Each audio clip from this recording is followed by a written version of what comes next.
Welcome, everybody. So glad you took some time today to jump on this call with us, this training, as we're going to be talking about coaching leaders in challenging seasons. And hey, we're so excited that you're jumping in with us for a few minutes today in talking about this really, really critical issue. It's something important in the midst of the season that we're in as we figure out what it looks like to navigate and to move forward with the different ministries that we're called to be a part of. So I'm here with Ben Pontius, my friend, my coworker. How you doing today, Ben? I'm doing well. Good. Had a pretty chill day today so far, so it's a nice Friday. It's Friday. It's Friday, and that's always a good thing, huh? That's awesome. Yes, Hey, sir. just as a reminder, whether you're joining us on Zoom or within our Facebook, our Ministry Leaders Facebook group, we are going to do a question and answer time at the end of this. And so if there's something specifically at any point in our time in the chat, either on our private Facebook group or in Zoom here, you can go ahead and type out a question, and we'll get to those at the end if there's anything specifically that somebody wants to hit up. So let me do this real quick. First, what we want to do is do some kind of introductions, a little bit about Elementum, our organization that we started back in 2010 with really a heart to engage with college students, with young adults, in local churches. And really, there's a couple things we want you to know about is that we exist, part of our mission is to exist to restore and launch young adults into their kingdom purpose by partnering with churches and organizations around the country to equip, connect, and mobilize leaders for effective disciple making. And this has been our heart for almost 10 years now, as we've had the opportunity to walk alongside hundreds of leaders, a couple hundred churches into doing this more effectively. We really believe that the college and young adult generation is one of the most strategic generations for us to engage in right now as the local church, and we have a passion to do that. But before we do that, let's just I want to introduce myself, Ben. So Ben, why don't you just let us know who you are? Sure. Yeah, so I'm located in Fargo, North Dakota. Been here for about 10 years, and started a young adult, what started out as young adult and college ministry here in Fargo called Threshing Floor Communities. A couple of years ago, I guess it was just a year ago, almost now, we relaunched that ministry as a network of micro churches, so small home church missional community model. I've been on staff with Elementum, officially, I think it's been 3.5, 4 years, full time for a couple of years now. And prior to that was involved in various capacities over the years. So I've got 2 kids, love reading, love supporting leaders in making disciples, and love the local ministry that we get to do here in Fargo, North Dakota as well, despite it being cold and windy all the time. Yes. Very flat in Fargo, North Dakota. Yeah. So it's awesome. Like I said before, my name is Andy Abramson. I'm the founder, the national director of Elementum. It was started out of this idea that my wife and I had back in 2010. And we currently live in Austin, Texas with our 5 kids, so much warmer than Fargo, North Dakota, where Ben's at. And we love being involved locally here. We're a part of the church called the Austin Stone, serving locally with college and young adults, but then also in the area and around the country doing this. And so both Ben and I have a passion for leaders and for churches, and we're really excited about kind of this conversation that we're going to jump into today. So why don't you talk, Ben, just a little bit about our goal for today? Yeah, so the overarching goal here is to have a conversation and give you, whoever's watching this, whether it be now or 6 months from now, some key things when you're thinking about coaching leaders, and particularly in the context of uncertain or chaotic times, right? We're recording this, we're in the middle of COVID-19 which is plenty of one example of uncertainty. So that's kind of the key question that we're going to address. And then we'll talk about 4 things that as you're coaching your leaders, which really, if you're a senior leader of a ministry, that is one of the key roles that you have, is coaching and equipping them to do the work of the ministry. So we'll talk about 4 key things there. And then, like Andy said, we'll have some time for Q&A. Yeah, perfect. So here's the big question that we want to start with here today is, how do we help our leaders personally and in ministry through challenging seasons? So like Ben said, if you're a leader of a ministry, you're responsible for other leaders. And those leaders are on the front lines, engaging with college students and young adults. And sometimes there can be uncertain times. Now, it's interesting because uh, even as Ben and I were kind of conversing about this, is we're in one of those seasons right now. Like we're in a season where a lot of us are trying to figure out, how do we help both personally our leaders as well as in the ministry our leaders through this challenging season. But what we wanted to make sure that we highlight was, man, this is not going to be the only season where it's going to be challenging. There are going to be moments, and there have been moments. Ben's been doing ministry for several years, and I know, you've gone through ups and downs of challenges. I've been doing it for almost 24 years now, doing ministry, and to see those. So I was actually thinking about some of those times. I mean, I've been involved with a church that had to remove its senior leader. I've been in a church of a death of a pastor. Both are kind of negative, situations where we're trying to figure out how to lead in those moments. But then even like starting a ministry is kind of one of those moments as well. How about you, Ben? What have been kind of some circumstances that you've experienced or you know of that have been kind of those high pressure, challenging seasons? Yeah, I mean, thinking the 2 examples you gave that's the loss of like the senior leader of an organization, but there's also, it can become a very disruptive and challenging season if you're losing some key, but maybe not senior leaders. We've seen that locally here over the years. I mean, the reality, right, of young adult and college ministry is there's a lot of turnover. And it can be challenging when you lose someone who's been a key player in the ministry for 1, 2, 4, 5 years. Similarly, we've had a couple points over the years locally here where we've come, usually it's following the loss of some of those key leaders. Sometimes they're leaving because they've moved on to a different season of life. Sometimes they're leaving because of disagreement within the ministry. And those tend to lead to, at least they have for me as the kind of point leader, some questioning of like, okay, should we really be doing this? Is this working? What do we need to change? Is God calling us to something different? And that's a uniquely challenging one, I think, for particularly if you're kind of the point leader of a ministry, is saying, how do I coach my people when I'm feeling kind of adrift at sea or kind of questioning, or even when they're having those same questions too, or even more so when we're all in that same boat asking hard questions and saying, is it time to close up shop? Do we keep going? Do we have to drastically change what we're doing?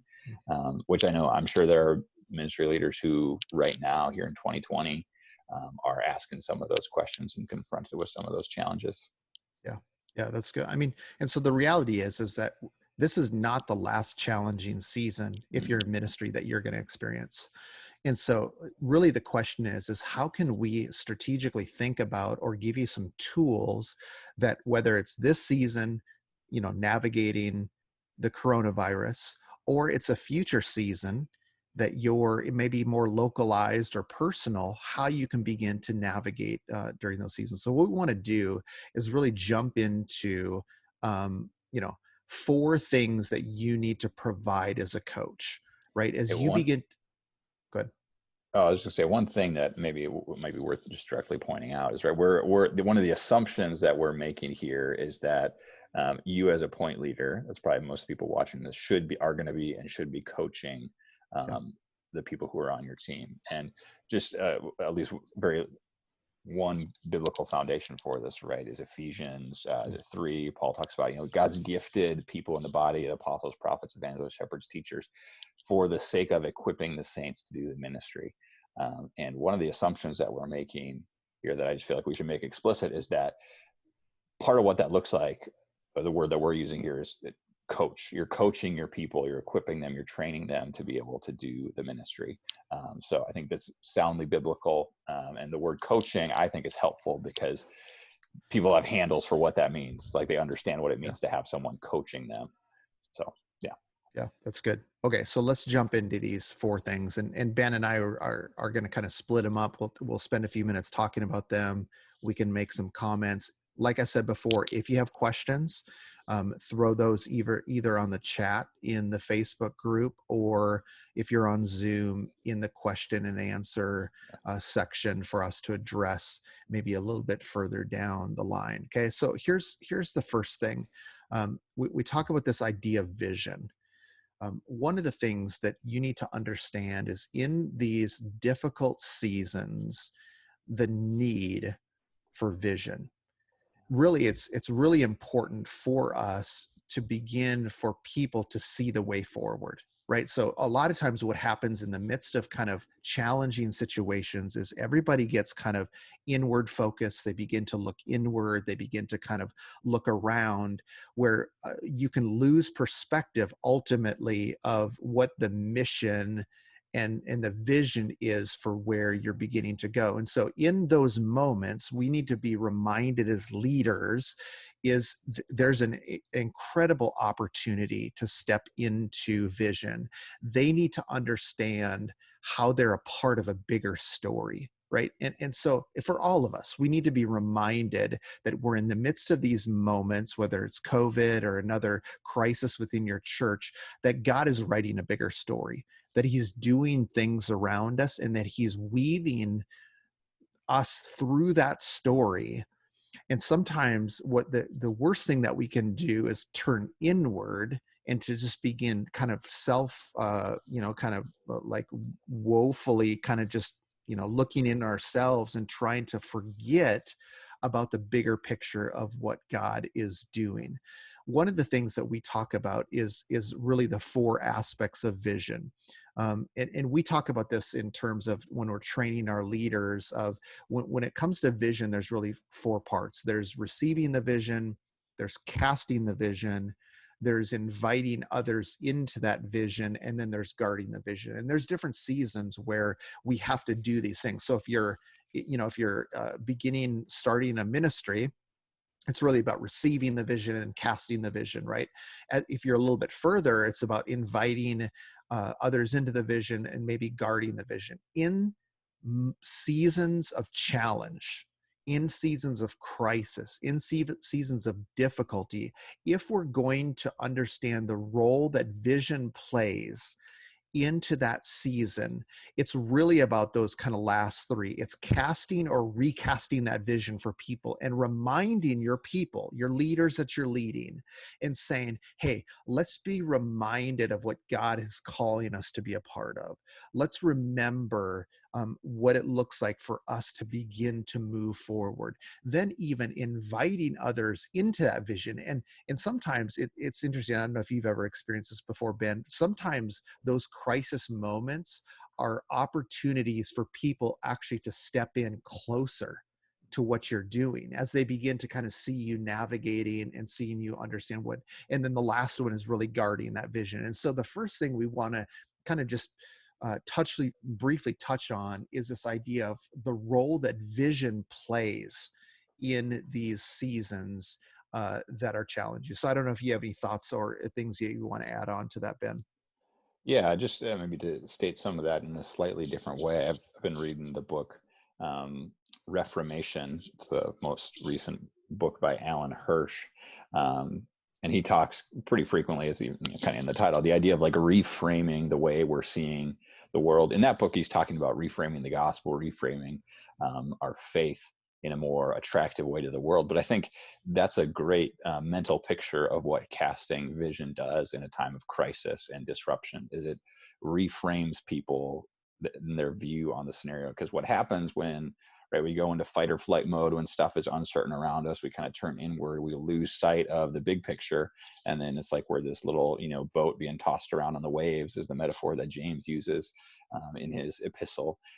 And giving people a vision and reminding them of, here's the grand story that God's telling, here's our small part in it, and here's where you're at, is effectively like, let's turn your focus, let's reframe that, and look, there's the shore, there's the lighthouse that we're headed towards. That's good. And for people, reframing that vision can be hugely helpful, and reduce anxiety, reduce stress. And that's why I think this is helpful as the first point. When you think about vision, it's usually not as much in the context of a coaching relationship, but it really is key to say, hey, like if someone is getting off track, part of coaching is saying, hey, don't forget what game we're playing. Don't forget what our measurements are for success. It's not about how many people we had attend this specific event that we had. It's not about whether or not we had our weekend retreat and had to cancel that because of whatever. It's not even about our the revenue that we have coming in, even though it might be painful that we don't have the donations we had. It's about X or Y, whatever your vision is. Yeah. Yeah. Vision is so critical, so critical. And that's why, even what Ben stated before, that's why we wanted to start with it first, because I would say it's one of those things that we quickly abandon in times of crisis. And I love what Yeah. you said, Ben, when it's fight or flight, vision goes on the back burner, right? Mm-hmm. Vision kind of goes out the window. It becomes reduced in something off to the side. And there's an opportunity for us just to kind of reframe and kind of step into that moment and coach our leaders to say, hey, be reminded of what we're called to do. So why don't you Yeah. jump into the second one there, Ben? Yeah, well, one more thing on the vision piece too. That's it's equally applicable both in the context of ministry coaching, and we also said coaching in ministry is also about their personal lives as well. So that piece of losing sight of the big picture vision, and you get in a fight with your spouse or with your kids, you move into the fight or flight mode, and it's going to make a world of difference if you can take a breath, take a step back, and ask yourself the question, which we'll talk about some of those questions in just a minute here, of what's my actual end goal? What are we aiming towards here in this relationship? Yeah. So second thing, that if you're wanting to coach your people well, you need to provide conversations that are going to help them grow. And if you want to have a conversation, it does not look like teaching. There are times for teaching. There's times for doing stuff like what we're doing here, right? Where we're talking to most of you who are watching this.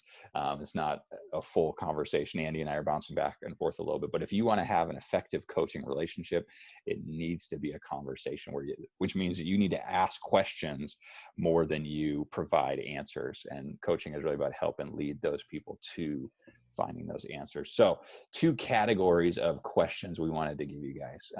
First one is discipleship questions. Because ultimately, right, if you're leading in the kingdom of God, if you're a volunteer, whether you're a volunteer who's helping set up sound stuff for an event, or whether you're a small group leader or the senior leader of a church, we would argue that your purpose as a follower of Jesus is to glorify God by making disciples. That's one of the key ways that we do that. So I think 2 essential discipleship questions. I think any conversation you're having with someone should come back and land on these questions. The first question is, what is God saying to you through this? And the second question is, how are you going to respond? Just last night, we have DNA groups. Now that we're meeting digitally, but I had 3 guys I was meeting with, and we were studying a chunk of text from 1 Timothy. And that's the question we end every one of our DNA group meetings with is, okay, so what's God saying to you through this? Maybe he's speaking to you through the text. Maybe something from our conversation stood out. Or maybe the Holy Spirit brought something to mind that wasn't directly related to this during the conversation. And the next question is key. How are you going to respond to this? And then for us, and in any coaching context, I think the key there is then you come back to those questions when you get together next time and say, okay, so did you do what you said you were going to do? How'd it go? What were the struggles? One key thing here that I feel like I should point out is those 2 questions are 2 separate questions. If you're working with people who have grown up in church and they're going to tend to want to jump to how will you respond and not take the time to answer what is God saying to you. But that's really important to start there, because our action is always a response to God's revelation. So that's one thing I'll consistently encounter is I'll ask those two questions and people answer the second one. I'll say, okay, so what, like, hold on, let's step back for a second. What's God saying to you? Because maybe you haven't taken the time to actually listen to what God's saying, and you're responding by, just out of your own human idea of like, oh, this is what's safe, or this is what's nice, or this is what I thought I should do, which sometimes is what God's calling them to do. So that's the two essential discipleship questions. Those next four are really thinking more of leadership. So this is more functional, practical. If you're planning an event, or you're helping someone who's leading a ministry, or maybe they're leading a small group, four key questions here. One, what is true right now? This is well worth taking time, because a lot of the times people don't take the time to effectively think through what is true about my current context. Say someone's having a struggle in their small group with, I don't know, one or two people who are derailing the conversation and consistently running over the same issues. Or you got a guy who is trying to disciple someone else, and the guy's just stuck in pornography and going back to it and back to it and back to it and not making progress. A key question to ask that person when you're sitting down to coach them is, okay, what's true right now? And have you actually taken the time to think through and maybe do some research around what's true? For that guy who's stuck in pornography, the guy who's discipling him might need to sit down and ask him some more questions around to get at the heart of the issue. And we could talk more about that. There's some great tools around helping find out what is true. Now, second question is, okay, what do you want to be true, X amount of time from now? It might be a week, it might be next time we meet, it might be 6 months or the end of this year. And that's pushing people to move into vision and say, okay, where do I want to be? Begin with the end in mind is what Stephen Covey says in the, 7 Habits of Highly Effective People. The next question is a question of strategy. How are you going to get there? What do you need to do now and over the coming weeks or days to start moving in that direction? And then the last question for you as the point leader is, okay, how can I help? Or what do you need from me to help make that happen? And I've found that that's one of the more challenging ones. Most people don't, whether they don't know what to ask for, or whether they just simply don't feel comfortable asking for help. That's one I think sometimes we need to actually coach people to identify what do they need, that's why I put the two questions there. How can I help? Sometimes a more effective question is, what do you need to make that happen? And then you can work with that person and identify whether they have what they need, because maybe they have it, maybe they don't, and then you can offer it. So those are some key questions that are well worth asking in really any context when you're sitting down with someone. Yeah, it's interesting because I was actually talking with about a leader yesterday of, we don't do this very well, right? We don't ask questions well. As leaders, a lot of times that we would like to tell people things. Mm-hmm. We don't like to ask people things and allow them to kind of draw the answers. We like to give the answers. And I think one of the things, and I think it's actually a discipleship skill for us as leaders to become good question askers, right? To not make it all about a one-way dialogue, but a two-way conversation, right? And how can we, as we're coaching these different leaders, whether discipleship, leadership, to sit down and ask questions and really create conversations? Because when you can create conversations in the midst of chaos, right, those are the gold moments of growth. Those are the huge opportunities that we get to get to see as people are wrestling and understanding what God is doing, and can, and in some ways kind of teach them to do that even outside of you doing it for, or helping them do it, of giving them those skills to move forward. Yeah, and that's really key. I think that phrase that I've heard from, I don't remember where I heard it, but it's like, if they don't have a problem, you don't have a solution. And a lot of the times we assume that we know what God is doing in a person's life, which we might be right. But they might not know that yet, or we might be wrong. And that's where asking those questions, and the challenge of coaching, right, is helping the other person discover the issue that needs to be addressed, or discover the path forward. And it's an art, and it takes skill. Cool. Okay, let's do a question, or the third question. Yeah. So third point is, one of the key things for you to provide along with those questions is, like, here's the challenge. When you're asking questions, some people don't necessarily have the framework that you have as someone who's led for a while. You have structures of thought, you have categories for certain things that someone coming in, starting a small groups, coming in as a new leader on your core team, they might not have those frameworks.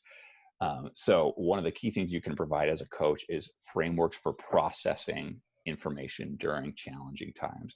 There's a ton of great stuff out there. One of the best organizations that we'll look at something from them. Actually, and you can just flip to that Okay. next slide. So one of the key ones that we use a lot, I think this is super helpful, not original to us. It's from an organization called 3DM. They call it the Invitation Challenge Matrix. I think this kind of visual framework is one of the most effective ways to provide tools for leaders, really of any level of maturity, to think about like, how do I move forward in a chaotic or a time where I don't know necessarily what to do? Because providing frameworks gives them, solid things to hold on to when everything else around them might be chaotic. So I'll describe this invitation challenge matrix. So, right, you got on one axis, we've got the high invitation at the top, low invitation at the bottom. On the other axis, we've got low challenge, high challenge. Invitation is about relationship. It's about welcoming people into connection with you. Challenge is fairly straightforward. It's about challenging people to be more, to grow, to do. And this is so helpful for me. I keep coming back to this one over and over again, mentally and in teaching it to other people when I'm thinking about working with other leaders, or even if I'm discipling someone. So here we'll walk through each one of these quadrants. Right. If you are in an organization or a relationship that has a high invitation, they're highly welcoming, they're all about friendliness and feel good, but low challenge, that's going to be a cozy culture. And what that produces is people who are consumers. So a couple examples of this would be any store that you're at, they're all about being welcoming and friendly, and they want to lower the bar on challenge so that it is easy for you to buy stuff. Hence you become a consumer. A movie theater, we get there's a consistent answer when I'm training this that people get is a lot of churches. The reality is a lot of churches, they're all about creating a cozy culture where people can come in and consume Christian content and leave encouraged and feeling good. So that's the high invitation, low challenge. If we move downwards into low challenge, low invitation, what that creates is a bored culture. And the people who are in that context, in that culture, in that relationship, they're going to become apathetic. You might get some high school or even some college classes where you just had to check the box and show up, do the bare minimum of work, and you passed the class, and that's all I needed. Move into the right there into low invitation but high challenge. So lot challenge, people are being challenged to produce certain amount there, but with low invitation, there's not relationship, there's not support. That creates a stressed culture, which results in discouraged people. I'm sure some people, all of us have probably had a job that fell in this category, or maybe you've been in a relationship that fell in this category where someone was always challenging you to change and get better at something, but there was not a welcome and relationship and saying, I will work through this process with you. Really where we want to be and where we want to be in our relationships and help other people move into is high invitation, high challenge. That's a discipling culture, which produces empowered people. So it's kind of the idea that I'm with you, whatever may come, but it's not okay to stay where you're at. If you're the guy who's addicted to pornography, high invitation says, I'm walking with you through this process. We're not going to reject you because of you keep going back to the struggle. But challenge also means we're not going to let you just sit there. And one of the things that happens, right, if someone's in the cozy culture category, which is honestly the reality for a lot of people who have grown up in church or have been in the ministry context for a while, is in order to move into a discipling culture, you actually are going to dip down into that stressed culture. So it's going to look like that with those arrows. If people in your ministry, if you're a leadership team and you're saying, I need to step into this coaching thing, I'm going to start bringing the challenge a little bit. This is helpful to tell people ahead of time, show them this framework and say, guys, here's what's going to happen. It's probably going to start, you're going to start to feel a little bit discouraged. It's going to feel a little bit stressful for a while as we adjust to the reality that we actually have the ability and the power to step into challenge.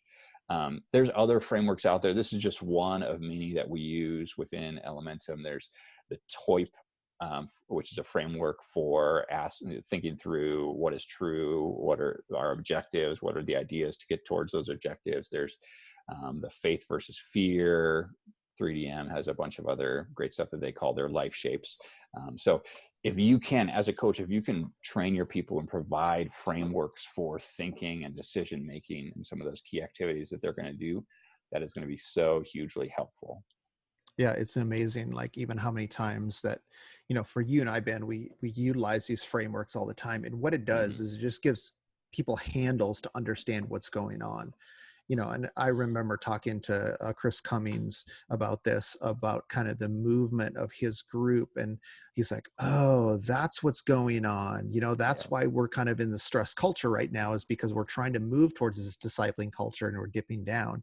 And the reason I bring that up is, as leaders, having those frameworks is critical, because what it does is it gives people handles, it gives them an understanding of where they're at, what's going on, how things are being processed, like just really kind of tools that you can pull out as a leader. And so the more that you can kind of, I don't know, you and I, Ben, over the years, we've kind of collected these tools and these frameworks where at any point in a conversation with somebody we're discipling, with another leader, we can pull these tools out.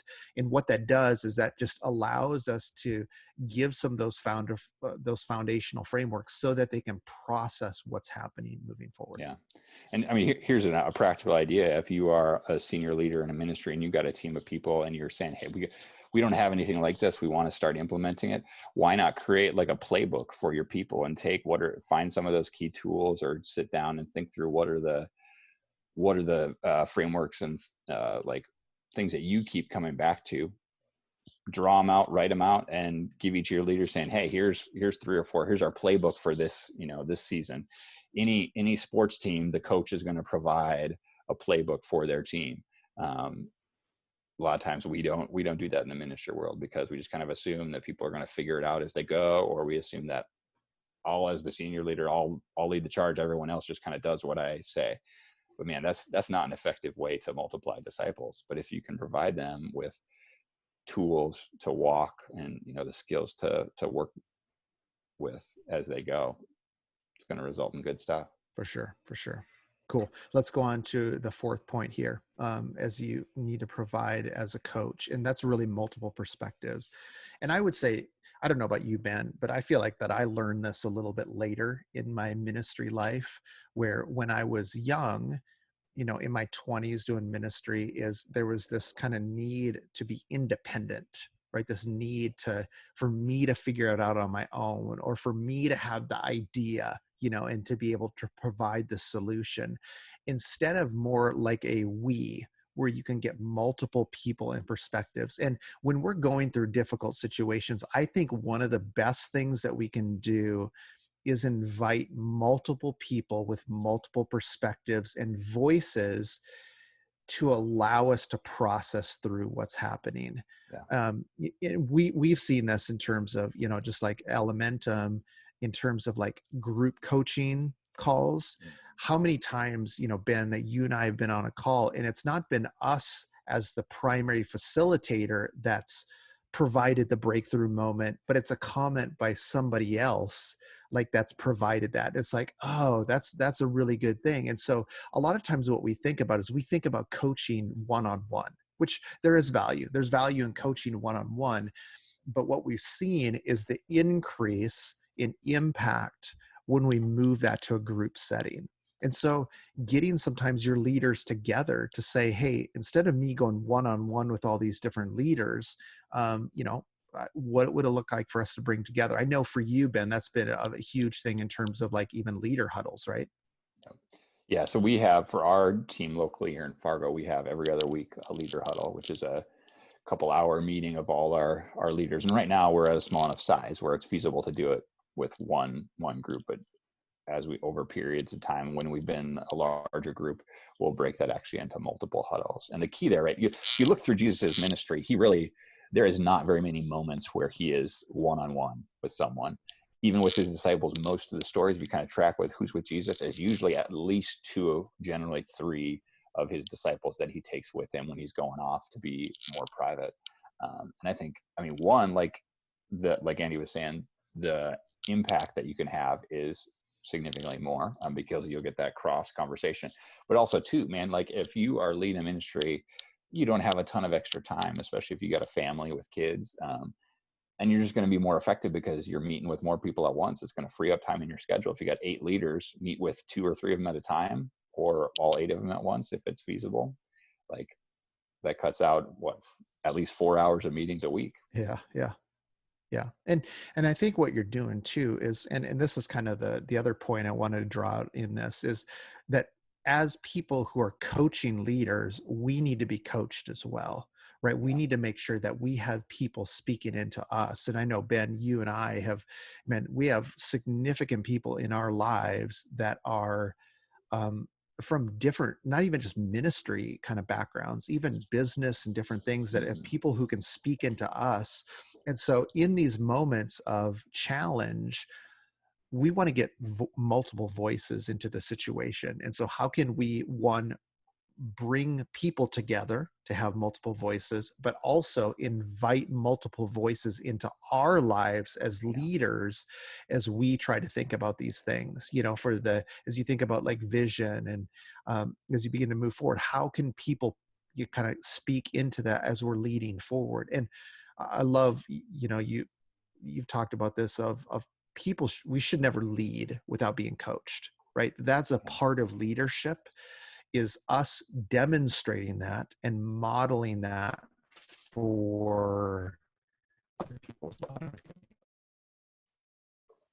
Well, guys, it looks like, I don't know if Andy's continuing to have internet troubles there, but I'll just wrap us up here because we're at about our official end time or so. If you do have any questions at this point, feel free to put those in the Zoom chat. I'll answer them. I'm going to message back and forth with Andy here and try to help get him on as we move towards wrapping up. So if there's any questions, whether you're on Facebook Live or on the Zoom call here, type them in the chat or post it on the Facebook in comments.